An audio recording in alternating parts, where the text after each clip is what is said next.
All right. Hello, Professor. My name is Matthew Machuca, and for the topic for my term project presentation is the Great Pacific Garbage Patch, which seems quite fitting, I guess, for oceanography. So firstly, I just kind of like to sort of introduce the topic and what the Great Pacific Garbage Patch is in the first place.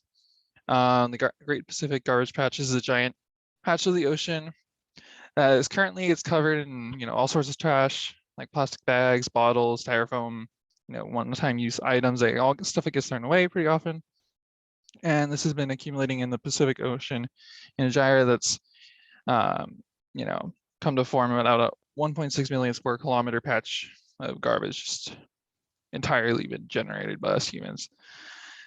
So just kind of putting that in perspective, this is about twice the size of Texas, 3 times the size of France.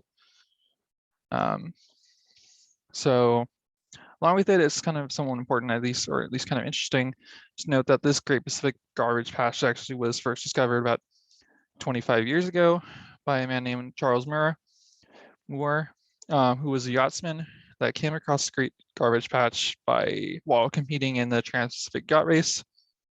I guess it's kind of lucky for us that he was in that race for him to find this, back in that 1997. So his discovery of the Great Pacific Garbage Patch kind of took him by complete surprise, and sort of now is sort of just a big part of his life. Created his passion for him to create awareness and start to try and help fund this to be cleaned up.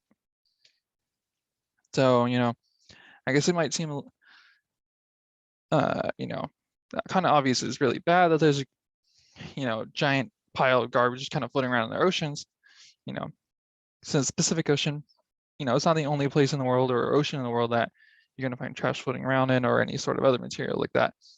But there's some pretty significant effects on it has on basically everything on our planet. It can directly impact our sea life, from consuming, and them consuming plastics, eating toxic waste, etc.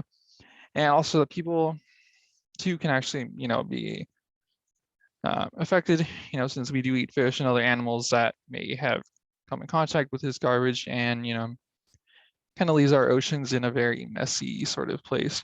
Also you have some images here in the slide that included, just a person standing next to a giant piece of trash, and then this little more exaggerated one of a turtle floating around inside of a bag. So the image on this slide also, kind of very easy to see example of the swan, or I think it's swan is swimming around in just a body of water. Doesn't look very normal, what you'd expect, and not a thing that I would want to be anywhere near. So a stat that I found quite appalling is that the amount of that the Great Pacific Garbage Patch is doing, is that it's killing marine life, and also that it affects around 1 million seabirds and about 100,000 marine mammals, every year from just the trash in the Pacific Ocean. So it's kind of a very large, kind of almost overwhelming situation, but there are people and organizations that are making an effort to clean our oceans so they can be clean, safe for all plants and animals and life to exist.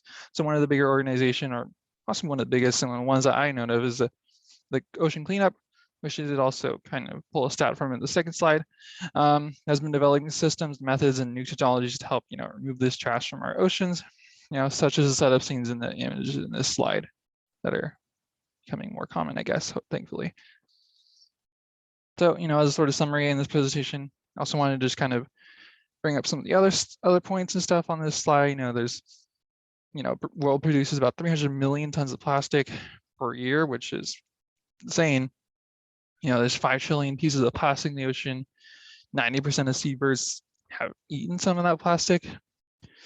And this 2018 study shows there's about 79,000 tons of plastic in the Great Pacific Garbage Patch, and it's only 19,000 pounds. It seems so little, but has been helping to clean up our oceans. So yeah, thank you very much for listening to my presentation. And here on this slide, I also have a list of my references that I use in this presentation. Thank you.